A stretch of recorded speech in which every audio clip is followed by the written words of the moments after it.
안녕하세요. 이 정도는 알고 살자의 알자입니다. 오늘은 이전에 몇 번 언급했던 전 세계적 저금리 상황에 대해서 알아보려고 합니다. 요즘 주요국 중앙은행들이 금리를 계속 낮추고 있죠. 며칠 후에 있을 미국의 FOMC에서도 금리 인하가 점쳐지는 분위기이고, 유럽 중앙은행 ECB는 지난 밤에 열린 통화정책에서 기준금리를 동결시키긴 했지만 적어도 내년 상반기까지는 더 낮은 수준으로 만들겠다는 입장을 밝혔습니다. 지금이 제로금리인데 지금보다 더 낮아진다면 본격적인 마이너스 금리로 이미 은행들이 ECB 중앙은행이 예치할 때는 받는 금리가 마이너스로 돌아섰고요. 그래서 주요국 채권 금리도 속속 마이너스권으로 진입하고 있습니다. 돈을 빌리는 쪽이 이자를 내는 게 아니라 오히려 웃돈을 받는 거니까 이게 마이너스 금리라고 하는 게 우리의 상식에는 참 맞지 않는 일이지만 이미 현실 속에서 이렇게 존재하고 또 등장하고 있습니다. 그래서 오늘은 금리가 낮아지다 못해서 제로 이하로 떨어진 마이너스 금리라고 하는 건 어떻게 운영이 되고 있는 건지 마이너스 금리를 도입한 국가들의 사례로 통해서 한번 알아보겠습니다. 일반적으로 돈을 빌리면 돈 빌린 대가인 이자를 지불해야 되는데, 반대로 은행에서 돈을 빌리면서 이자도 받아가는 그런 구조가 마이너스 금리입니다. 참 생소한 개념인데 이미 마이너스 금리를 도입한 나라들도 있다고 해요.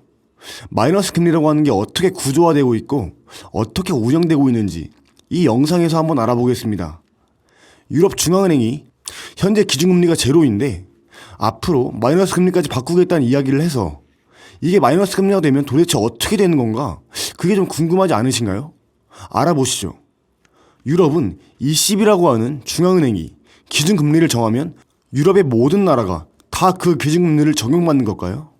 본론부터 말씀드리자면 유로화를 사용하고 있는 17개 국가가 적용되는 것입니다. 각국의 중앙은행들이 따로 존재하긴 하지만 동일 통화를 쓰고 있기 때문에 거기에 맞는 금리는 ECB가 결정을 하고 있습니다. 그럼 각국의 중앙은행들은 할 일이 없을까요? 그건 아니고 그 대신 ECB를 구성하는 구성원들이 독일이든 프랑스든 이탈리아든 각국의 중앙은행들이 ECB의 이사를 맡고 있고요. 그리고 실제로 24명이 모여서 의사결정을 공동으로 하고 있죠. 어젯밤에 유럽 중앙은행이 기준금리를 동결시키면서 앞으로 더 내릴 거다라는 이야기를 했었죠. 지금은 제로인데 더 내리면 마이너스로 간다는 뜻인가?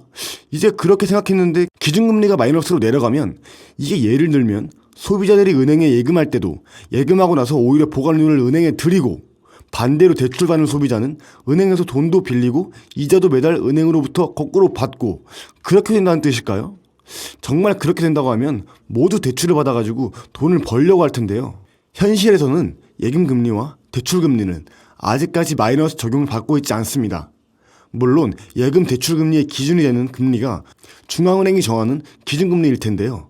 영어로는 베이스 레이트라고 하는데 현재 지금 유럽은 제로 수준이고 실제로 마이너스를 도입한 나라가 일본입니다. 일본이 현재 마이너스 0.1% 정도의 기준금리를 산정하고 있는데요. 그 기준금리가 1년 이상이 되는 예금과 대출금리에는 또 어느 정도 수준 이상의 일정 금리를 줘야 하기 때문에 예금과 대출금리는 현재 마이너스 적용을 받고 있지 않고 있고, 그렇다고 하면 기준금리에 마이너스를 적용한다는 게 큰 의미가 있을까?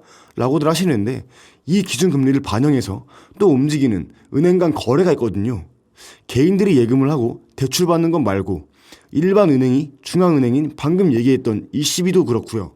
BOJ라는 일본 중앙은행도 있는데 기준금리라고 하는 것이 있죠. 이전에 마이너스 금리 영상에서도 설명드렸었는데 다시 설명드리자면 일반 은행들이 고객한테 예금으로 받은 돈을 모두 대출로 돌리게 되면 유동성 확보가 안 되겠죠. 그래서 어느 정도는 중앙은행으로 갖고 와야 하는 이 돈, 이 금액을 지급준비금이라고 합니다. 줄여서 기준금이라고 하죠. 그 시중은행에서 중앙은행으로 맡겨놓는 그 금리에 마이너스를 적용시켜 놓은 것이 현재 말하는 마이너스 금리라고 하는 것이죠. 그 금리에 마이너스를 적용하는 것이 어떤 의미지? 라는 생각 드시죠? 양적 완화라는 걸 유럽과 일본은 시행했잖아요. 양적 완화라는 것도 또 이제 아시는 분들은 아시겠지만 이게 중앙은행이 민간에 풀려있는 그 채권들을 매입해주면서 그만큼 유동성을 공급한 정책인데, 그래서 시중에 풍부해진 유동성을 은행들이 많이 보유하고 있거든요. 하지만 그 남는 돈들을 대출이나 투자를 하지 못하고 중앙은행에 맡겨놓은 행태가 벌어졌습니다. 그러다 보니까 실질적으로 중앙은행은 많이 풀어서 경기를 활성화시키려고 했지만 그 돈이 안 풀려나가자 그 돈을 중앙은행에 맡기려고 하면 거기에 마이너스 금리 적용해서 일종의 페널티를 적용한 거죠.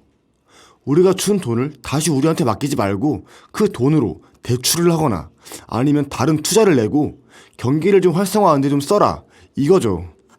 그리고 실제로 마이너스 금리를 적용받는 부분은 유럽 중앙은행에서 지금 적용하고 있는 금리가 마이너스 0.4%나 됩니다. 그런데 그 마이너스 0.4%는 민간과는 관계없이 은행 간 거래로 민간 은행들과 중앙은행의 사이에서 예치시키지 못하도록 하는 일종의 벌칙적 조항이라고 보시면 되겠습니다. 소비자들하고 은행 사이에서 마이너스 금리는 존재하지 않을 거고, 그러면 다들 은행 예금 빼서 집안에 넣어놓고 다들 또 은행에 대출받으러 가기 위해 번호표를 뽑을 테니까 그건 또 안 되고요. 실질적으로 예금 금리를 마이너스로 못하는 것이죠. 다만 은행하고 중앙은행 사이에서는 우리나라로 치면 뭐 신한은행 혹은 외환은행, 하나은행 이런 쪽하고 한국은행 사이에 거래를 할 때 은행이 대출을 못 해주고 남은 돈은 다 중앙은행에 맡겨야 되는데 맡길 때마다 마이너스 금리를 적용해서 오히려 페널티를 물린다는 그런 말입니다. 그래서 그 돈을 열심히 잘 활용해서 유동성을 늘려라 이런 뜻이죠. 너희들은 남은 돈이 있으면 우리한테 어차피 맡겨야 되는데 맡길 때마다 마이너스 0.3%든 마이너스 0.4%든 일본 같은 경우는 0.1%든 벌금을 물어야 되니 차라리 제로금리라도 대출을 좀 해주지 그러니 그런 메시지를 던지고 있는 거군요. 다만 마이너스 금리로 대출을 해준다고 하면 다들 줄 설 테니까 그렇게까지는 못하고요. 일본도 그렇고 거의 0%에 가깝긴 한데요. 아직 플러스의 금리를 적용받고 있긴 합니다. 그러면 진짜 마이너스 금리라고 하는 걸 적용하기에는 현실적으로 어려운 거네요. 실제로는 소비자들이 마이너스 금리가 돼야, 즉 통장에 돈 갖고 있으면 그 돈이 슬슬 녹아버리거나 그래야지 빨리 써야 되겠다라는 생각이 들고 그렇게 해서 소비와 투자가 늘어나면 경기가 살아나는, 그게 이론적으로는 그런데 이거를 한이라고 하는 게 0%를 기준으로 놓고 그거를 명목 한이라고 중앙은행들이 명명하고 있거든요. 그게 이제 그 실험까지 넘어간 중앙은행들은 아직까지는 없습니다. 그게 전자화폐를 도입하면 마이너스 금리 소비자들에게도 적용하는 게 실제로 가능하다고 들었지만 아직은 명목 화폐가 아니니 단지 의견일 뿐입니다. 그리고 일본 같은 경우 2011년에 대지진이 일어났을 때 제일 많이 유실된 제품 중에 하나가 금고였다고 하잖아요. 은행까지 왔다 갔다 하면서 돈을 맡기고 그런 번거로움이 있기 때문에 전자화폐가 갖는 장점이 있다고 하면 마이너스 금리에도 돈을 좀 넣어놓고 활용할 수 있지 않을까? 라는 생각을 하지만 가상화폐와 여러가지 화폐 개념들이 확산되고 있긴 하지만 중앙은행과 일반 은행 간에는 실제 현금 거래보다는 이미 전자화폐로 거래를 하고 있기 때문에 민간에 정착되기까지는 시간이 좀 걸릴 것으로 보여 좀 먼 얘기라고 생각이 듭니다. 현금이라는 것은 아예 존재 안 하도록 만들어야 곧 전자화폐를 쓰도록 만들어야지 비로소 그게 마이너스 금리를 적용할 수 있겠죠? 지금도 가상화폐 논란이 있긴 하지만 전자화폐가 실제로 현물 화폐를 대처하는 데는 많은 시간이 소요될 것으로 생각됩니다.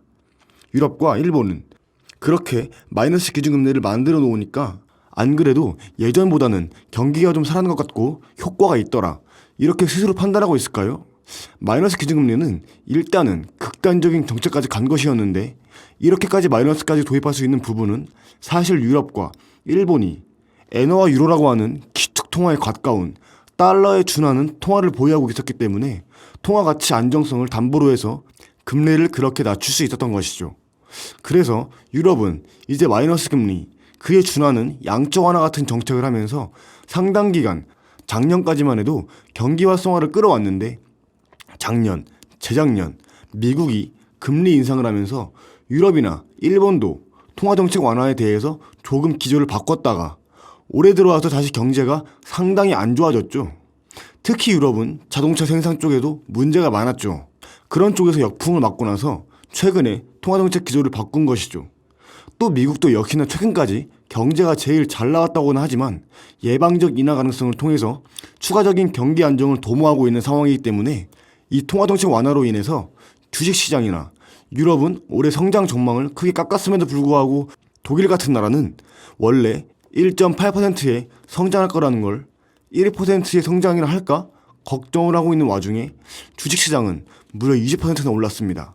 그게 분명히 완화되고 있는 통화정책이 저기에 상당히 도움을 주고 있지 않느냐고 생각하고 있습니다. 어쨌든 효과가 있긴 있는데 그런 나라들은 아무리 금리를 낮춰도 그 나라 돈 빼서 다른 데로 투자하겠다는 그런 마음이 안 가는 기축통화지만 한국은 그게 좀 아니라서 좀 걱정이 되긴 합니다. 한국 정부와 한국의 중앙은행인 한국은행과의 긴밀한 협조와 공조로 이 전 세계적인 초저금리 상황을 잘 헤쳐나가길 바랍니다. 이상 알자였습니다. 더 알찬 내용으로 찾아오겠습니다. 시청해주셔서 감사합니다.